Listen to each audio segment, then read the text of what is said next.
why pronouns matter, and how we can get them right. He, him, she, her, they, them. A big deal is constantly being made over these little words. In this week's SFGN, online now and on stands tomorrow, my colleague, Denise Royal, looks at the problems people have with pronouns and an initiative to get them right. The forum, My Pronouns Are, will be held tomorrow at Victory Black Box Theater at 1409 North West Sistrunk Boulevard in Fort Lauderdale. Pronouns aren't something most people will ever have to think about, but being misgendered is a gut punch day after day, multiple times a day. Some people do it viciously. Many people, including myself, do it accidentally. But we're trying to learn.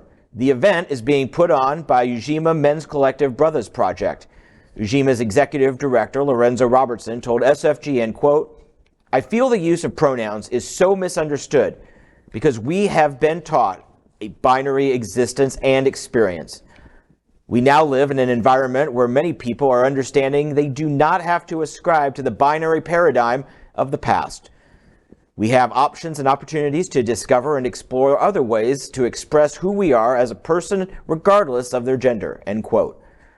The forum is at 7 o'clock tomorrow night, and you can read more on SFGN online now and on stands tomorrow. And it's heartening to see, because what's coming out of Tallahassee is completely different than what's coming out of Broward County and to a greater extent, South Florida in general. Last year, the Broward Sheriff's Office had a community meeting in Wilton Manor.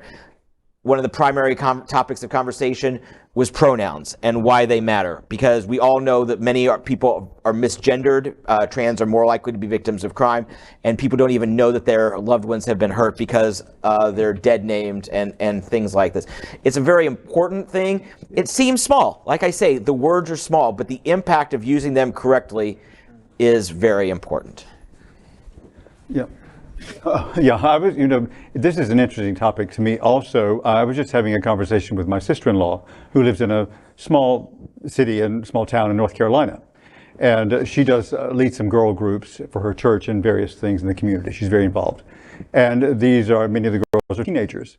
And they are identifying, she's accustomed to non-binary and they, he, she, them, et cetera, but now she's trying to understand how to embrace people identifying as trees and rocks. And so she's getting a whole new thing happening now. So she called me and had a conversation. She said, this is beyond just pronouns. I know I'm expanding the conversation, but it reminds me that we just had this conversation just last week. How am I to incorporate this? How does this person want to be identified? Tree, rock, I understand pronouns, but the conversation is expanding. And I don't know where that's going to lead us, but I find it very interesting. I think it should be, and it's good that it's happening in the gay community as well. We need to educate ourselves. It's just not a given that because we're gay, we immediately start using pronouns correctly. We don't, and I put myself in the same situation. Yeah, and we're not doing a proper, work to learn this, and it's important. We need to be respectful of others. Well, I think this forum is a really good idea because it gives people the opportunity to hear from directly from the people in the community who are living this experience and being misgendered on a regular basis, and this can now somehow be rectified. It's funny to me. For me personally, it's just a personal consumption. The pronouns are not that big of a deal. I really don't think that they're that big of a deal. The one thing that I do think in this conversation that is really important and is a big deal is that the pronouns become important to the person that consumes the representation of the pronoun. And what that means is if the pronoun is important to the person in how they would like to be referred and reflected, then we should give them the respect to honor their request. And what we see, I think, often in our fight on pronouns is, again, and it seems to be an age-old conversation that I continue to talk about, of older privileged white men, and maybe gay men too, is that we don't like the conversation of pronouns, and I think it's very seated in the fact that we don't want to give you respect. We don't want to give the gay community respect. We don't want to give women respect. We don't want to give the trans community respect. We don't want to respect you. And if that is true, and I very frequently think that that is the real underlying argument to the use of pronouns, then we understand why they don't like to do it. And they're just guising up the entire argument and debate over a deflection of what the real issue is.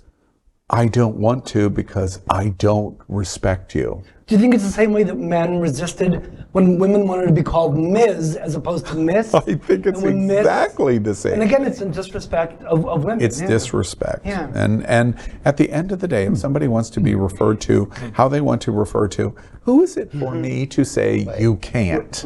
Right. It's not about me. It's about the person that wants But it is to a process of learning and it's an educational process completely. And unfortunately, I listened last night, just on the way home from the show, I listened to a beautiful NPR conversation about baby boomers. And there's a new book out called Okay Boomer, and basically how you have never given me respect in my life.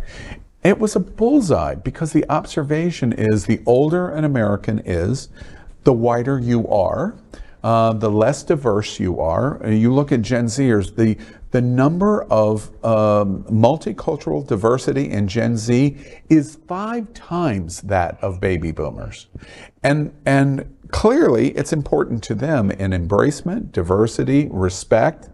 Baby boomers are this face over and over and over again, and we don't want to, and we don't feel like we need to respect you. Some people may not, but I mean, right, and I mean, the diversity is what is exquisite and beautiful in humans. This is the heart of how you explain a Donald Trump and his role in America.